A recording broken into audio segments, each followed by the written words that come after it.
Will AI agents be more than a buzzword in 2025? Will AI drive the price of professional services down? And will AGI lead to an inevitable introduction of UBI? We're 20 seconds in and we already have alphabet soup. Well, I'm going to be talking about those things and a whole lot more on this first episode of a special edition of Everyday AI. This week, for 5 straight days, I'm going to be bringing you 5 at a time, but the 25 biggest and boldest AI predictions for 2025. All right. I hope you're excited to tackle those questions and a lot more with me on Everyday AI. So, what's going on, y'all? My name's Jordan Wilson. I'm the host of Everyday AI. This thing's for you. It is a daily live stream, podcast, and free daily newsletter helping everyday people like you and me not just learn AI, but how we can leverage it to grow our companies and our careers. If that sounds like you, you are in for a treat. I have been working on this series technically for like 11 months now. So this is going to be something, if you want to understand where the future of AI lies and how that's going to impact your department, your job, your small business, the enterprise company that you work for, you are definitely going to want to tune in today and the rest of the week. You're also going to want to go to youreverydayai.com. While you're there, you can sign up for our free daily newsletter. Also, there's hundreds of hours of free AI education, interviews, YouTube videos. Everything is on the website. It's all there for free by category. All right. Enough. Let's get straight into it. And well, let me talk about why we're doing this AI prediction show. Well, I'm lucky enough. I do this every day. Everyday AI. It's not just a saying. This is what I do every day. I've talked to the smartest people in the world in AI, from the leaders at companies like Microsoft, Google, IBM, to fast-growing startups. Right? I've had hundreds of guests on the show this year, and I've had another 100 or more conversations, kind of quote unquote offline. And this series is it is not a celebration, but it's almost just a result of those thousands of hours of conversations that I've had.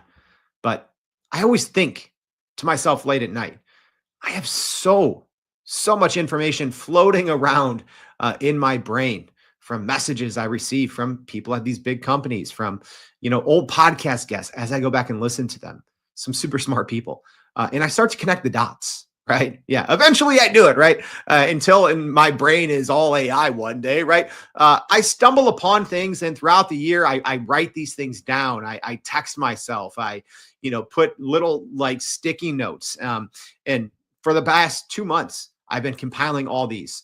So like I said, over the next 5 days, I'm going to be bringing you 5 AI predictions each day for a total of 25 predictions for 2025. All right. And I did this last year as well. And the reason I'm doing it again is because I had people reaching out to me even in like October who were like, yo, I just listened to your show. And the fact that you said these things like in December or January of last year, insane, right? So yeah, I went back. I even did a midterm report card on my original bold predictions for 2024. And I think I got like 21 of them right. And the other 3 were just like TBD, right? Or couldn't really give myself a grade on those. So without further ado, let's get into it. This category that we're going to be going over today, these 5 predictions, we're calling it the complete AI business revolution: agents, wages, and what's next. All right, I'm not going to make you wait any longer for the 5 predictions that we're going to be going over today. So, number 25, agent orchestrators will be a growing position. 24, public companies will post jobs for AI agents. 23, company reasoning data collection. 22, high-end professional services will go through a pricing crisis. And 21, UBI becomes a household conversation. All right. Hey, live stream audience.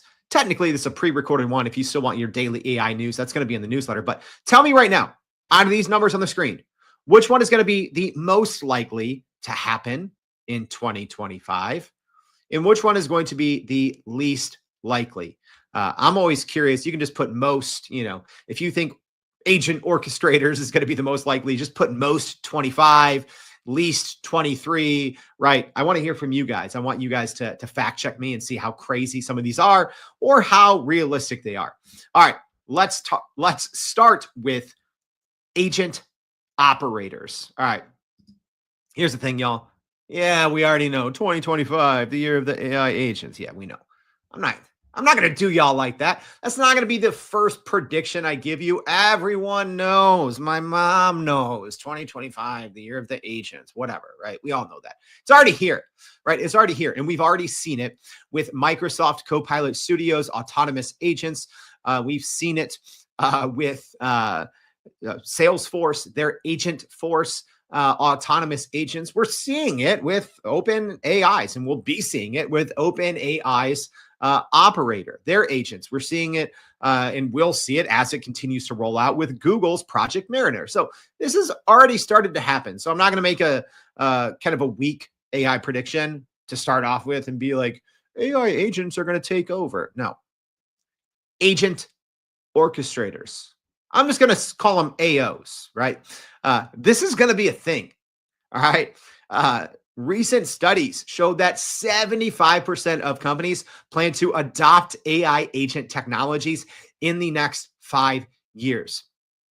So it's kind of flipping this dynamic of how we've been working with generative AI and large language models on its head over the last 2 or 3 years, right?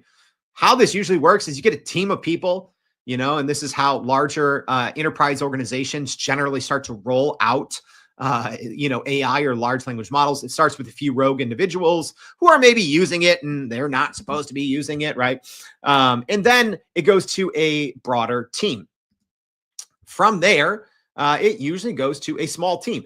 And then you have a small team usually working with one AI system, right? And they're collaborating and saying, oh, how did you do this? Hey, we're getting hallucinations here. Should we look at an external RAG system? Should we be using, built-in, projects from ChatGPT or Claude, whatever, right? But it's usually a group of people working around one AI system or large language model. We're going to see that flipped.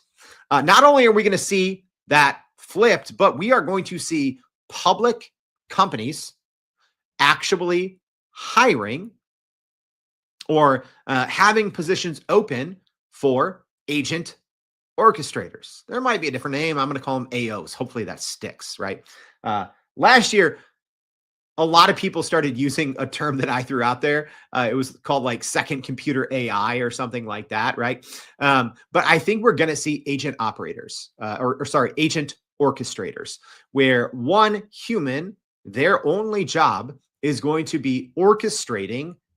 Probably it's going to start with a dozen or so, but eventually thousands, right? I think of it like air traffic controllers, right? Think of that. You have a group of, I don't know, in the movies, right? You see it's like, oh, five to 10 people in this room, but they are orchestrating hundreds of flights at the same time, right? Like I'm in Chicago, we have O'Hare Airport, Midway Airport, and I assume there's literally people up there in the towers, right? Like there are in the movies, and they're watching the skies and making sure all of these airplanes, which are largely autonomous, are doing their jobs, right? Humans overseeing autonomous technology to make sure everything is going right. They're orchestrating air traffic. That's what I think we're going to see in actual position, and it's going to be a growing and trending one, right? Like 3 years ago, it was, prompt engineers, right? That kind of died off. But I think we're going to actually see this. So in early pilots, they said that there was about roughly 7 hours saved per week per knowledge worker who was using multiple agents. This is, it's all unofficial. It's all early. All this, multi-agentic kind of workflow in scenarios is brand new. All right, we're moving on to the next one. I'm going to try to do this all 5 in less than 25 minutes. So let's see if I can actually do this. Y'all know I'm long-winded, but that's why I'm breaking these 25 predictions up into 5 different shows coming back for you all week. All right, so next, 24. Public companies will post jobs for AI agents. Yes, these two are sort of related. So data is already showing, right? 65% of organizations surveyed in the US are already using generative AI, which is kind of baffling to me because it's like, are the other 35% lying to themselves?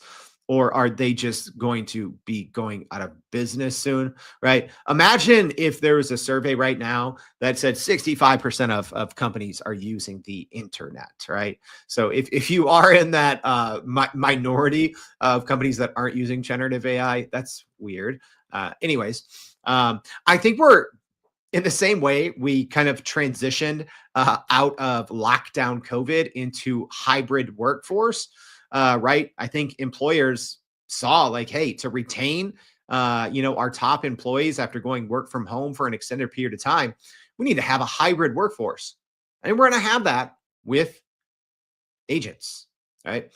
Uh, Literally, I see in 2025, and maybe they do it just to, make a splash, right? Like how public companies, there was all these studies, like the more time you threw in AI buzzwords into your earnings call, like there's actually a study that said like your stock price went up higher, right? Because investors love to hear, RAG, large language model, agentic, right?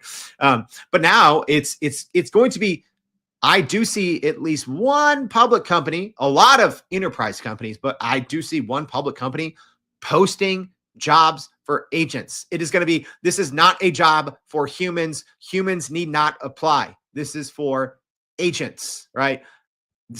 Might sound weird, but I'm not going to come to you with weak AI predictions, right? Also, analysts expect a 20 to 25% cost reduction using more agentic roles. All right. Um, what do you guys think, right? It's using agents, it's inevitable, right? Especially if you are a knowledge worker. If you listen to the show, you probably know what that means. But a knowledge worker is anyone that sits in front of their computer, right? Bangs away on their keyboard, clicks on their mouse, and they get paid to use their brain, stare at information on the computer, process something, and perform an action, right? When we talk about autonomous agents, what that means, it lives in different formats, right? Sometimes it's pre-programmed and we have more narrow applications. And sometimes we have agents that are more programmable in general and can do a lot of different tasks across a variety of applications. But I do think that we are going to see these multi-agent systems not only being common, and like the first prediction, companies hiring for people that will just orchestrate agents, but I do see companies hiring just agents, right? And, right now your team, you might have 5 of you in Chicago, 2 on the East Coast, 3 on the West Coast, whatever, right? Probably you're going to have literally dedicated agents that your company is paying, right? Either by the hour, one-time fees, by the task completion. I don't really know. I don't think Salesforce's kind of approach with charging I think it's like $2 per conversation for Agentforce. I don't think charging per in action is going to work out necessarily well. I think charging per results, but I think that's going to be a huge potential economy in 2025, 2026 and beyond, right? Think of something like, Upwork, or think of something like Fiverr, right? Where you can go on and there's all these different people offering services, right? I already know there's people on those that are doing that all autonomously anyways, right? But I think there's going to be a thriving marketplace for this, right? So whether one of the big companies want to do that or not, we'll see, right? There's already things like the GPT store. So I do see in the future, OpenAI, Microsoft, Google, Meta, etc., having agentic stores, right? Where people essentially, if you build like an agentic workflow in Zapier, as an example, something like that.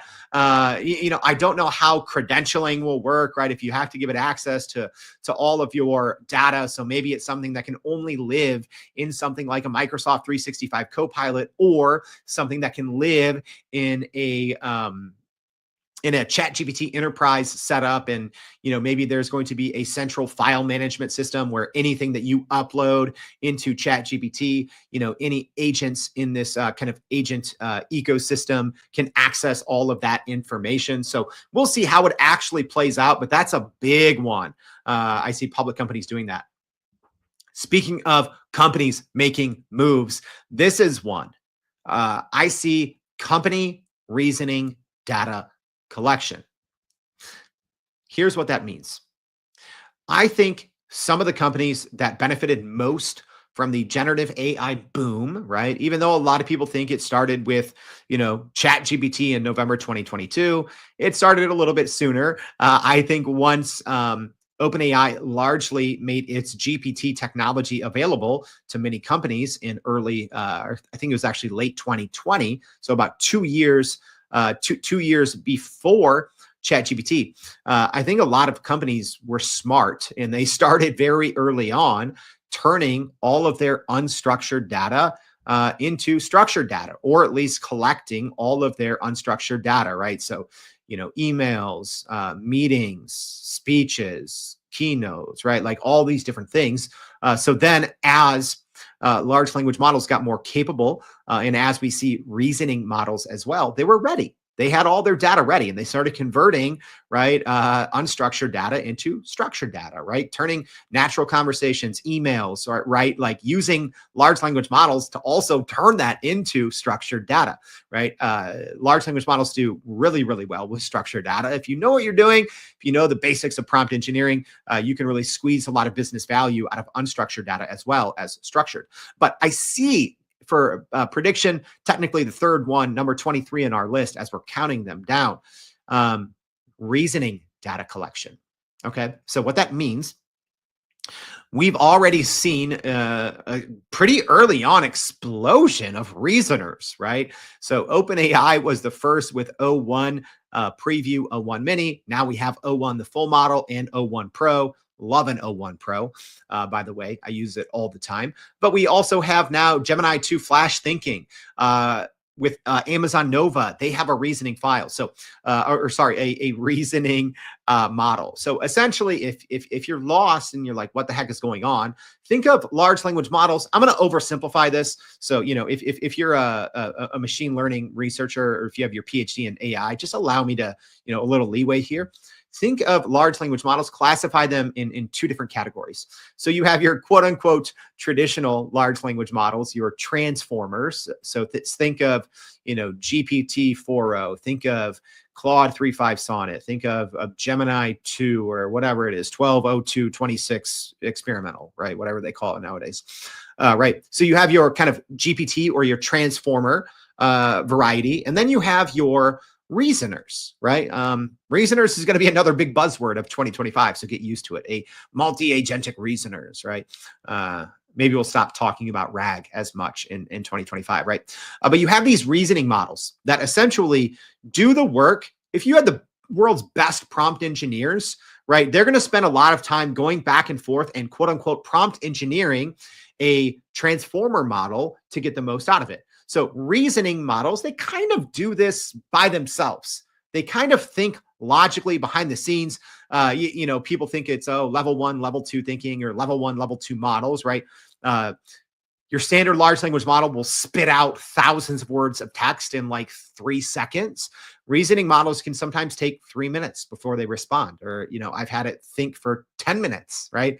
So it's different. It can solve complex problems, but I think companies are going to start collecting their decision-making process. So right now, there's no way to tune these reasoning models, saying, hey, '01, or maybe if we see '03, here's how you should think.